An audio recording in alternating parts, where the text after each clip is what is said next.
Yeah, 100%. What you mentioned, business and life is not a sprint. In Hoick, you talk a lot about data-driven decision making. From what you've mentioned is that it's not easy. You really have to work hard to get somewhere. There's people have a perception that. Welcome to another episode of Unboxed, the podcast where we unravel the heart and soul of branding, marketing, technology, and everything else. My guest today is Vladan Pantelic. He's been here in Dubai, in UAE, for the past 16 years. He's the founder and CEO of Hoick, data mining and intelligence company, brand, a platform. And before I introduce, I just want Vlad to actually give us, your backstory, your history, and a little bit about, yourself for our listeners. Yeah. First of all, thank you for the invitation. It's a pleasure to be with you here. I know we did some job before and we connected it also. We use your services Yes. in terms of branding. So this is where we connected. So thank you for the invitation and thinking of us. So coming to personal, I don't like to talk much, as I mentioned before. But I think it's interesting to mention, I came here when I was 18 years old. I come originally from Serbia. So left my country at a very young age, and I come here to look for opportunities. There are some reasons why I came here also. When I was back home, at a young age, I started to work on my own, and obviously I was also experiencing life on my own, which brought me to some unwanted things. So Dubai was a great place for me to start and fix whatever happened in the past. So I came here when I was 18 years old. I had around $49 in my pocket. Why I try to say this is because, people have perception that here it's everything shiny, that everybody should come with money or whatever. But I think it's really opportunity for everyone equal. So I came here, I started working in corporate. I was with Jumeirah Group for 12 years. So I, started as a lifeguard down on the beach, worked my way through the rankings in management, etc. And I ended up a career in corporate as a head of revenue operations, where I manage a large amount of teams and huge P&Ls. And one of the my specialties was how to utilize information and data that we had in the best purpose for the business. So before I became entrepreneur, I was a really heavy an entrepreneur, not an intra. So within the company, and also I would emphasize some of success that I achieved over Dubai, definitely to consistency in learning. While working full time, I also finished a bachelor degree and master degree here in Dubai with Emirates Academy. And obviously I got a scholarship from the company, but it required a lot of effort and grind in order to build up the knowledge that led later to us finding the startup and stuff like that. So consistency in building that helped me during the pandemic, when everybody were closing businesses, majority of people were scared. What brings tomorrow? We started, as you mentioned, company Hoick that actually focuses in terms of analyzing consumer, employee, and market behavior data.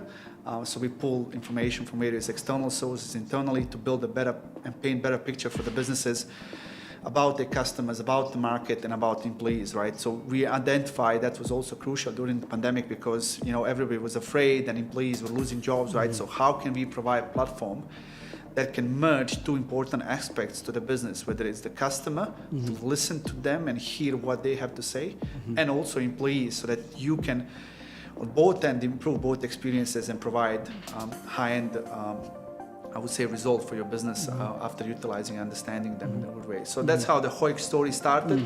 So it evolved. Remember, we met in 2021 when we started. Initially, we built the business from mid of the 2020. For 6 months, and then we came to you because obviously we are rookies when it comes to the branding and approaching, so you help us with that portion. But then from there on, it's how do we adopt and the technology that we build as fast as we can, right? And you mentioned just before we started, right? We've been using AI for the past 4 years, so and adopting that, and I hope we will have opportunity to chat about that a little bit more in our today's chat and touch base a little bit more about that. But that's in short, right? Yeah. It's a lot of grind, a lot of hustle, a lot of learning hours, and making sure that you work on yourself consistently. Will definitely start opening door for you in Dubai and build you Quite an interesting story. And one takeaway that I can get from what you've mentioned is that it's not easy. You really have to work hard to get somewhere. There's people have a perception that you just come here, laze around, find a job, and then that's it, right? But if you really want to go places, if you really want to be successful, if you want to focus and get what you want, you really have to sweat it out. And I think that is the key takeaway. But that's a truly inspiring story, how you came to Dubai and where you are right now. 100% what you mentioned. Yeah. Business and life is Yes. not a sprint. Exactly. It should always be treated as a marathon. Exactly. So same with you. Your evolution is consistent, right? So you Yes. have to constantly evolve. If you, True. they say for IT students, what you study in the first year, in the second year is already obsolete. So if Exactly. you're not up to date, True. you slowly get. That's get what we're obsolete. seeing right now. Every year, every month, every day, new technology is coming out that is making what we know before obsolete. And it's very difficult for people to catch up with the technology, the pace of technology that's happening. Just to delve into, our story, because you came to us, like you said, I don't know, early 2021. And you had this amazing concept for Hoick, and we were actually blown away by the concept because it was a lot to do with technology. I feel that a lot of what we're hearing now in the AI, ChatGPT, data-driven information or decision making, you've come to us long way back, and you were talking about it, and then we were trying to wrap our heads around it, and then try to figure out what it was and how to provide you and position you in the market correctly. In Hoick, you talk a lot about data-driven decision making. I just want you to elaborate on what it actually means and how do you do it. It would be really interesting to know what it is. Yeah. What do you mean by that? Yeah, 100%. So just to give you just an idea, so we have several different products, and we have our advisory. We have an interesting name also for advisory. But the products, they are centered around the customer experience, right? So as we said, we want to point out 2-3 main things which helps any business evolve. So, over the studies and how everything evolved is, we analyze information, numerical, we know 1 + 1 is this or whatever. But the businesses and generally people struggle to understand unstructured information that's floating on a public web, in essence of large amount of textual information and stuff like that. So we started evolving our products around how can we make unstructured data or qualitative data and turn it into quantitative. The businesses to understand that data easily by implementing a few clicks, I get to understand how much is impact of my poor service on Mondays, right? So we started with customer MX product, and which basically looked into collecting external information from various public sources and internal information to build a persona of today's consumers for those businesses. Mm-hmm. And then on some of our meetings that we had actually clients who asked us, hey, I love the idea, everything is fantastic. Why you don't have this for employees? All right. So the concept of employee actually came from one of our customers, and it's one of the pitch we had. So we evolved that. We was like, he's right. We should do same for employees, and then have 2 main key assets of any organization merged together in terms of understanding that experience, right? And then later we evolved into market research, a platform, etc. And then, as I mentioned, advisory service, which is called Borrow Our Brain, where we literally work with the various different companies to help them structure the data. Wow, okay. To come to that level of data decision making, right? Okay. A lot of information sits on a public forums, on the webs. A lot of information today, 90% businesses sit in a data analytics pyramid on the data level. So you have several levels. You have a data level, you have a knowledge level. So it means that you have information and a little bit knowledge about it. Then you have the top level of pyramid, which is the wisdom, right? Rarely businesses globally are sitting in a wisdom level. So what we help them is, on some of the products, we help them generate the data and put them to wisdom level. On some of the services, we help them take their information and create data stories that help them uncover those decisions. I'll give you an example. So much information floating. Even take one simple hotel. How many Germans ate today in this particular restaurant between 3 to 5, and how much juice we spent to the customers from Sri Lanka, for example. So it's really difficult to digest. So what we do is we help them consolidate that, and then we put that in format of data storytelling for everyone, right? Even in our mission statement, we say we unlock experience for everyone. It's because we try to be accessible to the SMEs, right? The market that no one else is catering to. Yes. So we try to be accessible to them as well, and make sure that we, take that. It's a coffee day. We take data decision making to them as well. So it's basically how do you turn information, a large amount of information, into the insights that can help people who run the business, ownership managers and stuff like that, make decisions on the go to improve the business performance. Exactly. So this is the whole thing. It's quite insightful. I think it's all about insights, providing the right insights, right? From being an entrepreneur, having an agency, I'll just tell you my pain points essentially. Like what you said, I have the data. I know what where the projects are. The project team updates me on a daily basis. The sales team updates me on what's happening. But the thing is to consolidate this information and to get a bird's eye view. The insights to derive, to break down this information for decision making this is what I want. For me, getting a daily what's happening on a daily basis wouldn't add as much value as consolidating it and into a more decision making level. That would really be valuable for me. So I think in essence what you're saying is you're providing this service on a much larger scale, right? In terms of the population, in terms of this thing. So you gather the data and then condense it, make it more meaningful for the person who's looking at it so that they can run with it. They can make key decisions for their business, for their people, for anything else. No, 100%. What we realize in the market globally is the gap between data science and business science. Yes. On the business science, you have people who run P&Ls, who manage people, but they're not so great in terms of what to put on data science. On the data science, you have people who are great with numbers, but don't understand the business side. Exactly. So what we're trying to build is the gap in between, and to enable business decision makers easily understand statistics. Exactly. That doesn't have to be complex, right? Yeah. And the challenge today is that all the data analysts that are coming up in the market are strictly focused on data analysis, and little they understand the business. Yes. So they are struggling to envision right insights for the decision makers. So this is one of the gaps that we focus on. Exactly what you mentioned. Exactly. How can I help you on high level with information? And one thing that you talk about is essentially to enable data-driven decision making, you have to do data mining, right? What exactly is data mining? Is it how do you gather this information? Is it is it through technology, or is it through personal on a personal level? How do you gather it? Yeah. So the example you say. The gathering publicly available information, you definitely need strong algorithms that can go across and analyze that and collect, number one. Obviously, when it comes particularly to consumer data or textual information, one feedback comment might be, 200-300 words.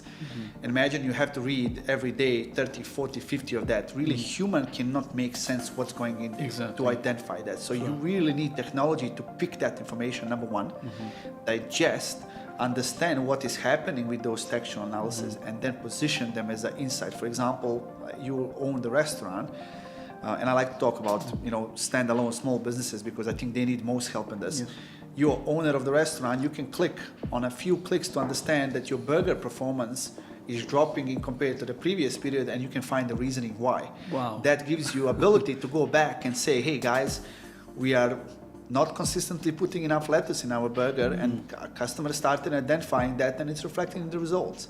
Let's bring that consistency back to the kitchen so that we can improve consumer experience, value for money, etc.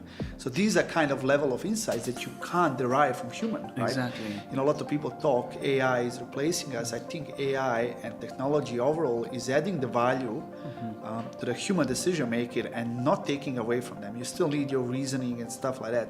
But these kind of level of information, just impossible for human to understand. And I can challenge anyone and say, here, read 10 large textual comments and tell me what's going on in there. You might get an overall picture, but you're not going to understand what's happening, really impacting an emotional aspect around This is really mind-blowing because as a, like, let's say if I own a restaurant, if I know exactly what is the sentiments or why some dishes are moving better than the other, probably it'll help me make better decisions, drive more customers to my store. And it will help you position, we talked earlier, right? Yeah. It will help you position your products and brand. Yeah. Or for example, if businesses come to you to create the branding, you get that information, then you know where and around what impacts the consumer, what matters, right? Around the emotional aspect. Yes. You get that data, and then with that intelligence, you go in and create the branding and awareness or campaign, whatever you do for your clients, in order to hit the right spot and drive and understand the value you provide. And we recently had a client with similar requirements. So a very old, well-known, established jewelry in Saudi Arabia, high-end jeweler, and they came to us. They wanted to do a sentiment audit in Saudi Arabia of their customers. They're well-known. The pieces are very expensive, high-end, exclusive. But the thing is, with the market opening up and new brands coming into the new luxury brands coming into the market, and the younger generation leaning towards these international brands, they just really wanted to understand what the younger audience was feeling about their was it like too old for them, was the brand too old for them, was it, so essentially they wanted to reposition themselves in the market. So these kind of insights are quite helpful in driving that kind of decision making, and I think we can work together on that, because as a brand consultant, this is a pain point that we really want to address for each and every one of our customers. How can we create something that really enables them or empowers them, and this kind of data, sentiment analysis is quite crucial in driving that decision, in positioning the brand correctly in the market, and so on. We have a part of our mission statement: discover, understand, act. Right. So there are three essence of what we do across everything. Right. Yes. Number one, discover information, understand it, and then make sure that it's being acted on. How do you ensure? Like a lot of businesses collect vast amount of data, but they don't really act upon those insights. Right. Exactly. So what we wanted to have is that, like you mentioned, your jewelry client, we can have platform for them to discover the information, then enable them to understand it with technology, and then provide them the insights that they can really act upon and go to market in order to capture that audience that they require to capture. So I think this is really essence. The acting part is the most important. Discovering and putting it in whatever you store at databases, and in today's world, majority of businesses use Excel, so they're pretty limited in terms of understanding of big data and things. So whatever you can gather and store, it's pointless if you don't really understand it and you act on it, right? So this is what all our mantra is based on, and this is what we drive to make sure we're being presented as. Exactly. I'm a big fan of Apple, and one of the key things that they really focus on is data privacy. They even have this Apple logo with a lock on it, and they push this the narrative or this message a lot. We secure your data, and so does this conflict with what you do, because you're doing data mining, and brands like Apple are very moving towards data protection and data privacy? How does that conflict with what you do, or is it on a different level? Yeah. So with what we do directly doesn't conflict, data security and these new laws that keep coming up, GDPR, etc. It came out here a couple of years back. They carry a lot of misconception, right? That is that if you are the business who is not collecting PII, which is called personal identifiable information, right? Your name, your information like a date of birth, email or contact information, you don't have to worry about these privacies, right? If you focus everything around anonymizing that portion of business and really focusing on understanding the consumer on various different other demographics that are not personally related, that's what we do, right? We collect data that is not personally identifiable, but for example, if I know where you're from, but I don't know your name or I don't know your contact, but I know where you're from. So in order that I have that demographic, I know your age group, and I can make pretty informed decisions based on that persona level, right? Your other demographics than personal. Apple is different because Apple caters with very different products that require you to have that personal. It could be more of a marketing thing as well. 100%. But definitely they are most famous probably globally when it comes to protection, right? Even at the cost of national security, they were not able at some stages provide data back to the organization. So I think it's important for those that deal with personal kind of information. In our case, we do deal, but we don't do the person on a personal. Correct. You don't know the name details. Absolutely, we don't deal with that. What we do, we use scripting, right? So it looks like in database looks like something like a exclamation mark, question mark, X, Y. So nobody can ever understand what's behind. So it's all encrypted information. Okay. And for us means nothing, right? We care about other demographics that we present in our insights dashboards and stuff like that. Exactly. Vlad, I want to take this conversation in terms of AI because I just love what's happening in the market. There's a lot of insecurity, a lot of people scared that they're going to lose their job. If you remember last year, it was all about Web3 and metaverse and crypto, but now it's taken a back seat, and now generative AI is coming to the forefront. Everybody wants to know what ChatGPT is doing or what Bard is doing or what is the next best thing. What is your personal take on that? Because you've been doing it before even we knew about ChatGPT, and some of it, this is basically what you work on. So just want to understand what is your basic thoughts on what is happening right now, and what is the future of AI? Should we be scared, or should we just go with the flow? Yeah, I think we talked about the misconception as well. I think with the ChatGPT, Bard, all these algorithms that really build the hype around the public markets, they are beneficial from the purpose of giving that awareness to the consumers to understand the importance of this. So what they did it in a fantastic and a simple way. They built the hype, and I'm glad that happened because that made more people today globally aware on possibilities, what can be done, right? So it, at the same time, help our business say, hey, now it's easier for you to come and talk about your products because majority of people now started to understand the importance of this. Will it have impact? But for sure, on some jobs that are manually driven, that people doing copy paste, that machines can automate, but those jobs will not disappear. They will just evolve into something different, right? Example, financial controller that used to copy paste in Excel might not do that anymore, but might be evolved into more strategist, right? Reading the insights from the data that he built and then providing decision making to the management, investment decision making, stuff like that further. So he might have more strategically oriented role instead of more, I sit all day and I copy paste, right? So I don't think necessarily it's replacing. I think it will evolve the market, job market, right? And make some positions evolve into different way instead of being obsolete completely and say, oh, your business today is shut down, AI take you over. I think that's just a huge misconception.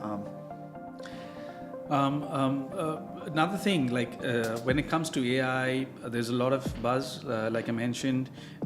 Everybody's talking about it, how I can draft an email copy, or how I can draft a sales message, or let's say we're doing a podcast, how do I do an intro? There's a lot of information out there, right? So that's the good things of AI. But what about the bad thing? Nobody ever talks about the bad side of AI. Like, for example, what if it goes out of control? Because some of the creators of AI, who left Google, and they always talk about the dangers of AI and what it happens. And basically today I was reading something just before the interview where criminals have created their own ChatGPT clones. So when it comes to drafting a cute sales letter or something, it's helpful. But what if it teaches someone to do something bad? how do we control that? Now, Microsoft and ChatGPT, they have certain ethical guidelines, but who sets who is responsible for setting these parameters? How do we define these parameters? Because again, if it lands in the hands of the wrong people, it could be quite, it could have a negative impact. No, 100%. Just you mentioned on this. This week I was booked on actually day after tomorrow on Friday. I was booked consultation with a large market research company, global company, who wanted to have an expert opinion about exactly this what you asked. So they wanted to have an understanding of how regulatory compliance have to be in place in order to monitor and observe these kind of developments. So I think a lot praise on regulatory here. So on the government and Dubai is correct to make sure that they invest this, and obviously that they have this I would say cybersecurity mechanism in place in order to prevent these things turning bad.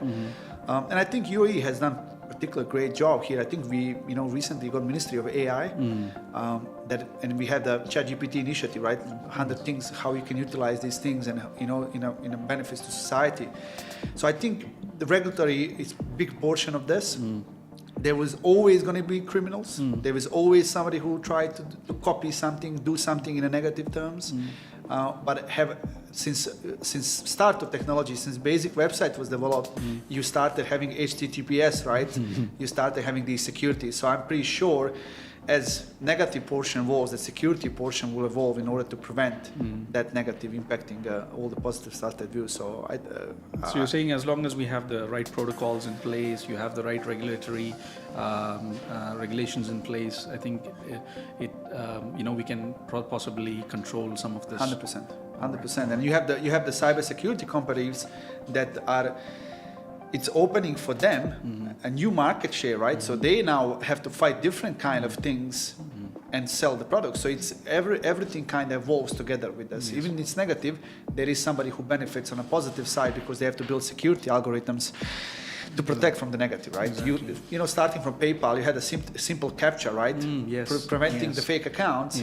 Simple captcha resolve the problem for them. So same will happen for all other things, right? You have this evolve. I just took that example because it's very straightforward, right? And many people correlate because they hate clicking on those pictures of umbrellas in order to move further, right? Exactly. So Vlad, when it comes to Hoick, and you use a lot of data, collect a lot of data, has the advancements in AI helped you in any way, or are you using AI in your, or are you planning to use in the recent advancements in your within Hoick? Yeah. So, for example, you've heard of ChatGPT and stuff like that, but we've been using some advanced AI algorithms for our softwares for some time, right? So we are well acquainted with what's happening in involvement, right? The ChatGPT portion, as I mentioned, it took that and commercialized it for easier understanding, which helping companies like ours also get better traction, right? So we can see in the market more people are approaching us, more people understand what does the sentiment mean, right? I used to come and I pitch, and I'll have a basic questions, customers asking, what does the sentiment mean, right? Now, with that knowledge that came from all these hype that happened around these products, help us also come in the market bit more with the better picture and understanding, and it helps us, I would say, market our products better. We incorporate pretty quickly some of the algorithm. I'll give you an example. Even before the ChatGPT came out last year, we issued, in part of our product, became advanced AI prompt. So what this in essence is let's say you go online and you write some comment about some brand, we collect that data, etc. But now we also translate that in 192 languages and a bunch of other stuff we do around that point. But the interesting part that we did, similar to what ChatGPT does today, is we take that information, we then assign the roles to the algorithm. We say, act as a lawyer with empathy to optimize SEO of my brand 123, right? All right. We feed that information, and then response management comes back to that interaction. So it enables the businesses to take that response management, even though maybe they don't speak good English. All right. they can get a really strong response that it's grammatically 100% correct, and that also has a focus on whether, you know, what role you assign, act as a lawyer with empathy, etc. So we enable to, in few clicks, all the businesses to have that interactions back with their customers by using technology in a way more sensitive manner, and in order to protect their brand, to not say something that might damage their reputation and things like that. So I think, as I said, awareness of ChatGPT really helped us also position our algorithms that we have in place better. Obviously, we also use and we experiment. You know, you mentioned Bard. We experiment OpenAI algorithms to see how we can incorporate. So, one of the things we're working is automated strategy, right? We have insights, we have a data, and maybe we're testing some algorithms from OpenAI to provide, based on the data, some strategy back to business, and, you know, here what you have to do based on this 1, 2, 3, 4, 5, right? Exactly. So we help those with use of those algorithms. We help, you know, evolve ourselves and understand the landscape better, right? Is there any specific tools now?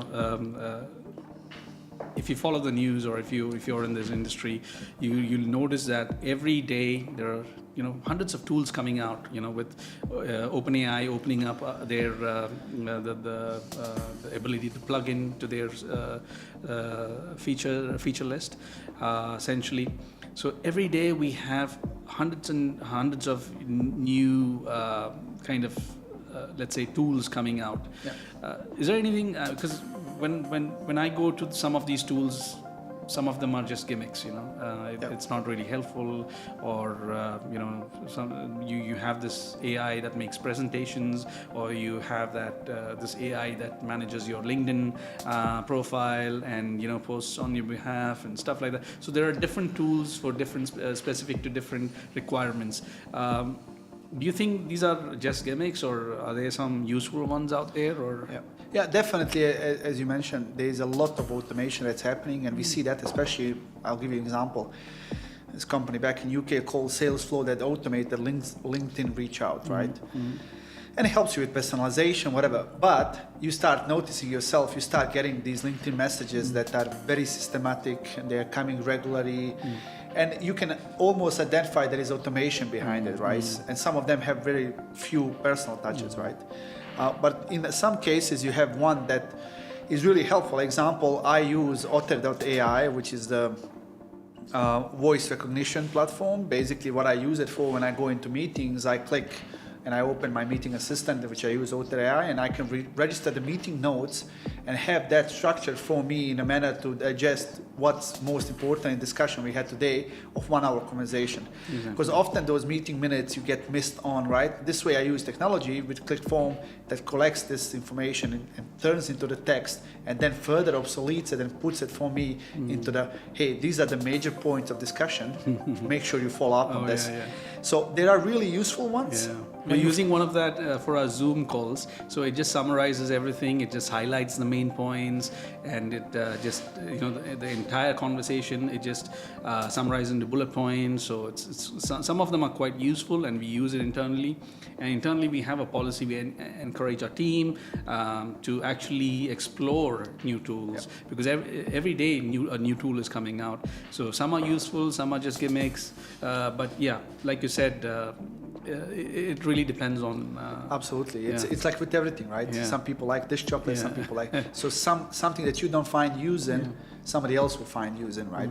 So you have different backgrounds, but more out there, I encourage people to explore more, right? To not be afraid and say, I register here, let me explore, right? And you know, people talk about privacy and they don't want to register with their email.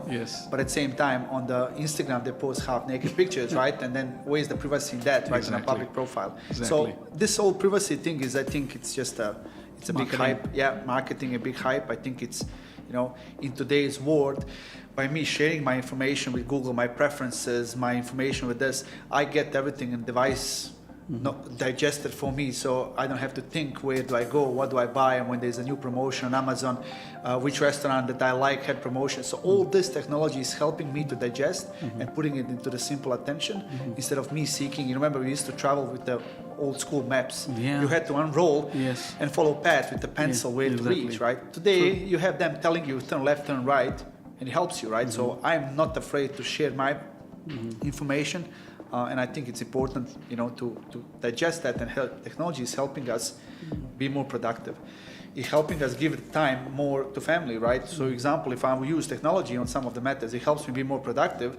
It means that I can finish the job I do today and focus on my private life, focus on family, focus on entertainment, something that will keep me motivated and going and, keep my interest up. Exactly. I just want to delve a little bit more into your entrepreneurial journey. How you've, it's a very interesting story that you told. With so many years in the corporate space and being in operations, and then moving into entrepreneurship with Hoick. And I know that you've established yourself as a thought leader. You do keynote presentations in major events and all that. So, in your perspective, what advice would you give budding entrepreneurs? Like 3 or 4 key points that you would tell them, from your experience, from your journey. What would you advise them? Yeah, number one thing, and we talk about this, consistency in learning something new. Spend 1 or 2 hours every day and find time to learn something new that is of your interest and evolve in that. To build the expertise is not an overnight task. Same like to build a business is not an overnight thing. So you have to build that expertise and knowledge every day. So I think number one, I will give number one go-to thing would be work on yourself every day and build yourself, right? Mm-hmm. If you are not able to build yourself and your knowledge, you're not going to be able to build people around you and knowledge to share with them, right? So that's number one. Number two, you have this cliche that you hear all the time. Everybody say, how try and fail, stand up and try and fail. But many of us, come and work and we want to support our families. And you kind of become locked in that machine where you think only, hey, I have to provide, so I have to have a regular job. So my suggestion on that one is that nothing stops you of having regular job and provide to your family and earn of having second hustle, right? It's just that, as we said, involves more grind, sweat, and learning. And when you evolve your second hustle on the side and you try it and you see how it works and you get 1 customer, 2 customers on the side, then that becomes, now you say, oh, I have an idea that is driving almost 50% of income today. Am I ready to step on my own? Probably you are, right? It's just that you are balancing now, should you not? Exactly. So definitely, I think it's important, that you start building and testing and failing while you have the regular job and spend hours learning and how to implement that, right? And the last one is that I think it's definitely correlated to UAE. I mentioned to you, corporate will feed you with the intelligence and say, related expenses, insurances, visas, extremely expensive, and that's why your salary is this and that, etc. What I think it's important to understand, that example, particularly in UAE, is how easy it is to open business here. In 15 minutes, in any free zone online on the portal, you can get a business running with 5 business activity accounts set online and connected to your business books, etc. I open companies in many different countries, and I can tell you, amount of paperwork you have to go, and physical pain to get validated and open the business is way more hassle than what we experience here. So for example, we are incorporated in Ajman. I opened my company in 15 minutes on a portal. I got my books running. We did ourselves, all of the VAT, everything is online today. So you just have to find time to learn. And obviously that's where you can save the cost on all these stuff, where you can focus on evolving your business further on employees and products. So I think that's definitely, understanding the landscape and how to launch the business. It all starts with the idea, and there's tons of ideas floating around. I sit in barbershop and I hear great ideas that can really become a fantastic business. Yeah. But what we're lacking is people execution. Absolutely, people stepping away from the comfort zone and executing on that. And I think that's the coming back, try and fail, see what happens. I think that's the story of Dubai. Like if you UAE in general and Dubai, the thing is that people have hundreds of ideas. We come to office every day, we discuss a lot of ideas, but the thing is, you need someone really visionary and really hands-on to make it a reality. You need to execute that idea, otherwise it's just going to remain in the bag. You're just going to discuss it, forget about it, and nothing happens. So that's the story of Dubai. Within a short span of time, you can see the growth, how it's overtaken a lot of cities, global cities around the world.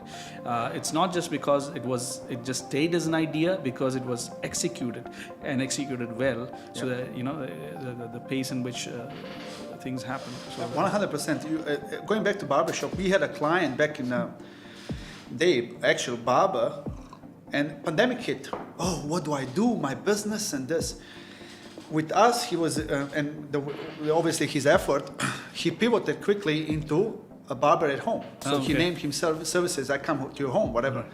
So he pivoted, he incorporated within the applications, things like that. And in 5 minutes, you could have booked the barber service that come full clean and with equipment, with the luggage to your place, and they do cuts in your office and away. So I think that thinking has to remain like that. Yeah. Has to remain progressive and say, a lot of us don't focus on risk. Only when it really hits, then we go, I should have, in F&B, for example. A lot of businesses fail because they didn't have mechanism to shift to dark kitchen. Yes. Let's do the dispatching, only delivery methodology. Yes.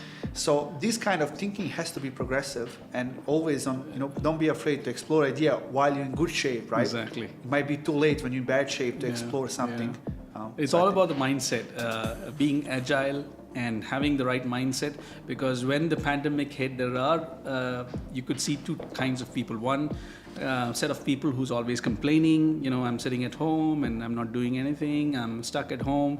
And the other group of people who really got themselves thinking, pivoting themselves, aligning themselves to the new reality of things. And I think they were the successful ones, actually, in fact, where the others were sitting at home unshaved with long beards and stuff like that, and not knowing what to do next. Yeah, I think it all starts, are you the kid who will, once gets hit by the ball, sit down and cry? Yeah. Or are you going to stand up and take it more, right? Yeah.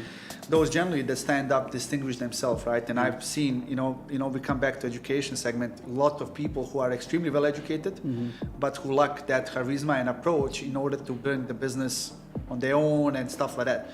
On the other hand, you have a lot of people who don't have formal education, but through life they've learned to hustle, through life they've learned to grind, and they have that coping mechanism of survival, which when placed in a business methodology, it really is beneficial, right? So if you have mix of both, it's just ideal.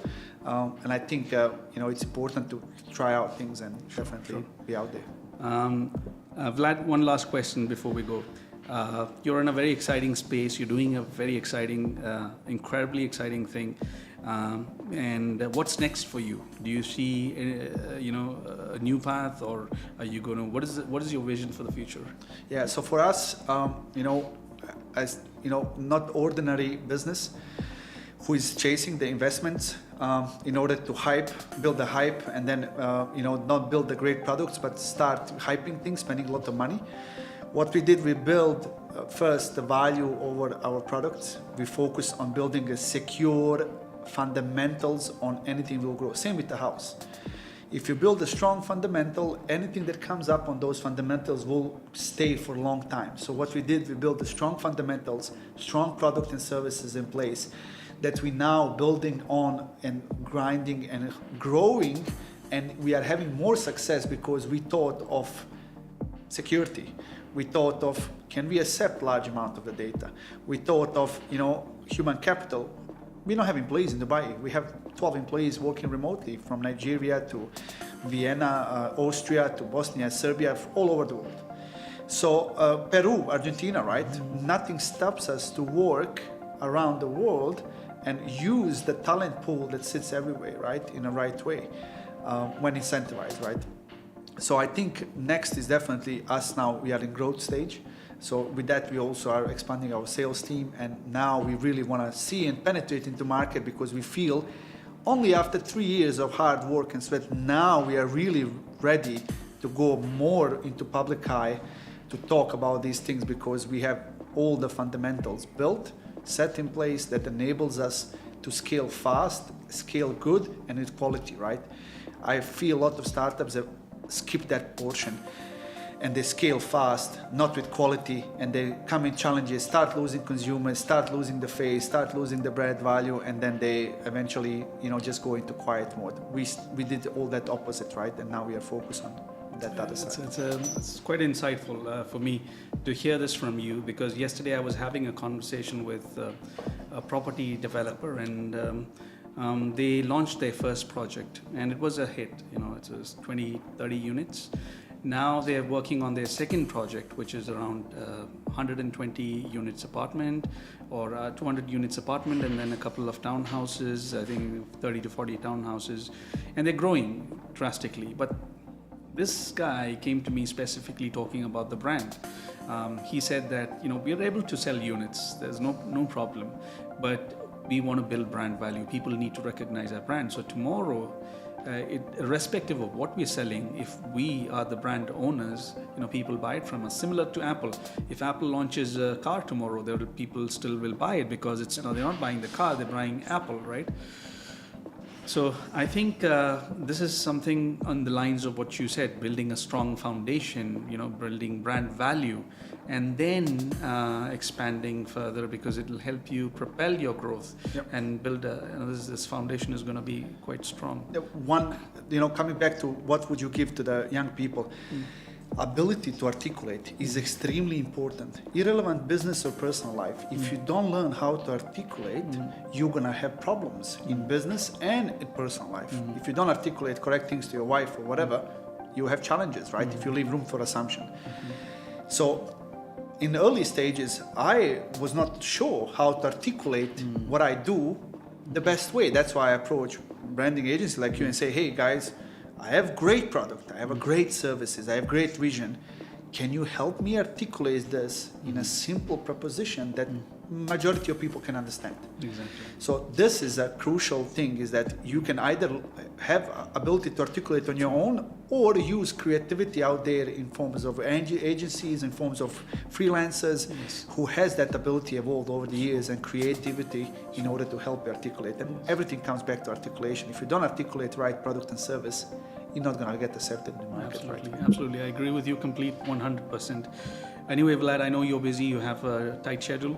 Thank you for dropping by, and it was a pleasure talking to you. I hope we can catch up some other time, and for a second part, because it's really interesting to pick your brain and understand a lot of things we talked about, especially with technology. I'm really keen on understanding what's new out there and trying to embrace it and trying to understand, wrap my head around it. Like you said, I like to learn new things, so it's always a pleasure talking to you. Thank you for inviting me.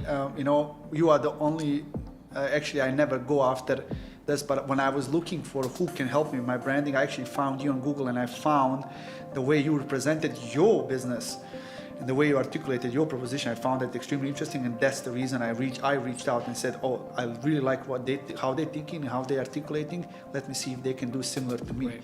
And keep doing that. I think you're doing a fantastic job, and that shows with you expanding different verticals and doing even this podcast itself, right? Thank you so much. Appreciate it. Really appreciate that, and thank you guys for watching and listening. So this brings us to the end of this episode. We're available on all major platforms. Please do subscribe and follow, and see you in the next episode.